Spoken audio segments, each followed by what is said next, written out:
সম্মানিত দর্শক, বিশ্ব রাজনীতির সবচেয়ে বড় শিক্ষা হলো সংলাপ যেখানে শেষ হয় সেখানেই আবার অনিশ্চয়তা শুরু হয়ে যায়।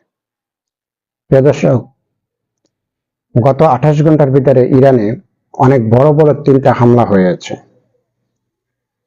যেখানে আমেরিকা এবং ইরানের ভিতরে যেখানে একটা যুদ্ধ বন্ধ নিয়ে একটা চুক্তিতে দুটো দেশ প্রায় কাছাকাছি চলে আসছে, ঠিক সেখানে আমেরিকা ইরানের উপরে অনেক বড় ধরনের একটা হামলা চালায় বসছে।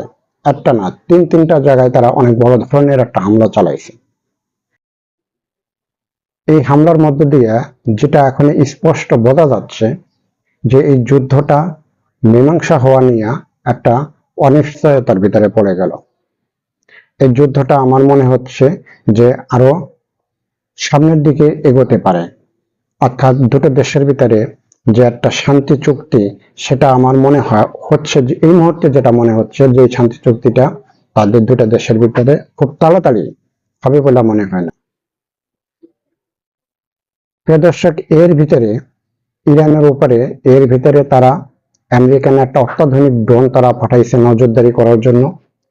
ইরানের যে রেগুলেশনারি গার্ড আছে তারা সেই ড্রোনটাকে গুলি করে ধ্বংস করে দিয়েছে। আমেরিকার যে নজরদারি বা ইরানের উপরে যে খারাপ যে একটা মন মানসিকতা বা যে একটা কুদৃষ্টি, সেটা কিন্তু ইরানের উপরে এখনো ভর করে আছে। সেই কুদৃষ্টিটা কিন্তু এখনো সরতেছে না। এখন আমার কাছে যেটা মনে হচ্ছে, আমি আগে যেটা মনে করছিলাম যে ইরানের উপরে হয়তো শনির দশাটা আস্তে আস্তে কেটে গেছে, কিন্তু এখন দেখতেছি যে ইরানের উপরে শনির দশাটা আবার আইসা আস্তে আস্তে ভর করতেছে। ইরান কিন্তু জিনিসটা বুঝতে পেরেছে, ইরানের সামরিক বাহিনী তারা জিনিসটা বুঝতে পেরেছে যে তাদের উপরে শনির দশাটা আবার আস্তে আস্তে ভর করতেছে।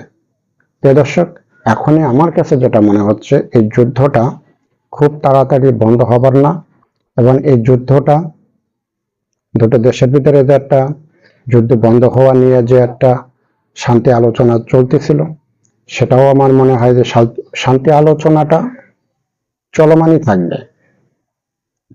কিন্তু আমেরিকাও ছাড় দিচ্ছে না ইরানকে, ইরানও ছাড় দিচ্ছে না আমেরিকাকে। প্রিয় দর্শক, কোনো দেশকে ছাড় দিচ্ছে না। প্রিয় দর্শক, যদি ভিডিওটা ভালো লাগে, যারা ইউটিউবে দেখবেন তারা সাবস্ক্রাইব করবেন, আর যারা পেজে দেখবেন তারা সর্বোচ্চ শেয়ার করবেন। আজ এ পর্যন্তই। ভালো থাকবেন, সুস্থ থাকবেন। আসসালামু আলাইকুম।